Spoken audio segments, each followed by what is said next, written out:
समय का मूल। कविता में सहयोग और समय के महत्व को दर्शाया गया है। समय किसी के लिए नहीं रुकता, हर पल कीमती होता है, इसलिए उसे व्यर्थ नहीं गंवाना चाहिए। महात्मा गांधी ने भी कहा है कि जो समय बचाते हैं वे धन बचाते हैं और बचाया हुआ धन कमाए हुए धन के बराबर होता है।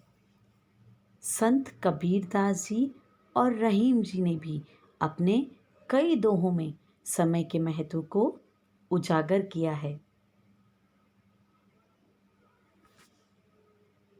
मिले फूल से फूल तो गुलदस्ता बन जाता है, जुड़े ईंट से ईंट तो महल खड़ा हो जाता है। बच्चों, यहाँ बताया गया है कि जब आपस में कई फूल एक साथ मिलते हैं तो उनसे गुलदस्ता बनता है, और जब एक ईंट के साथ दूसरी, तीसरी और कई ईंटें जुड़ती हैं तो बड़े बड़े महल खड़े हो जाते हैं। यानी फूल और ईंटें आपसी सहयोग से गुलदस्ते और बड़े बड़े महलों का निर्माण करते हैं।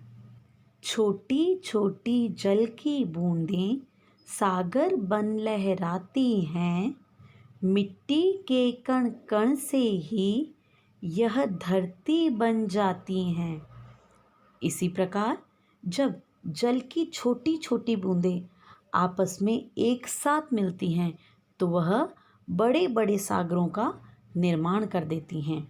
और वैसे ही जब मिट्टी के छोटे छोटे कण आपस में मिलते हैं तो एक धरती का निर्माण होता है। पल पल छोटा लगता है पर इससे युग बन जाता है, समय का जो है मोल समझता वह महान बन जाता है। पल यानी क्षण, समय का सबसे छोटा हिस्सा। जब क्षण क्षण मिलता है तो एक युग का निर्माण हो जाता है। यानी छोटे छोटे पल मिलकर युग का निर्माण कर देते हैं। जो व्यक्ति समय का मोल समझता है वही महान व्यक्ति कहलाता है, क्योंकि उसे समय का सदुपयोग करना आता है। समय कभी भी व्यर्थ न खोना, समय पे जागना, समय पे सोना। समय बड़ा होता बलवान, करो सदा इसका सम्मान। हमें कभी भी समय को खोना नहीं चाहिए, व्यर्थ नहीं गंवाना चाहिए, क्योंकि बीता हुआ समय लौटकर नहीं आता। हमें हर काम को समय पर निपटाना चाहिए, क्योंकि अगर हम समय पर काम नहीं करेंगे तो काम हम कभी भी पूरा नहीं होगा।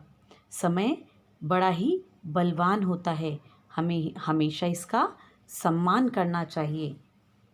तो बच्चों, कविता से हमने क्या सीखा? आपसी सहयोग और समय का सदुपयोग। हमें हमेशा एक दूसरे के साथ सहयोग की भावना के साथ चलते हुए काम को पूरा करना चाहिए।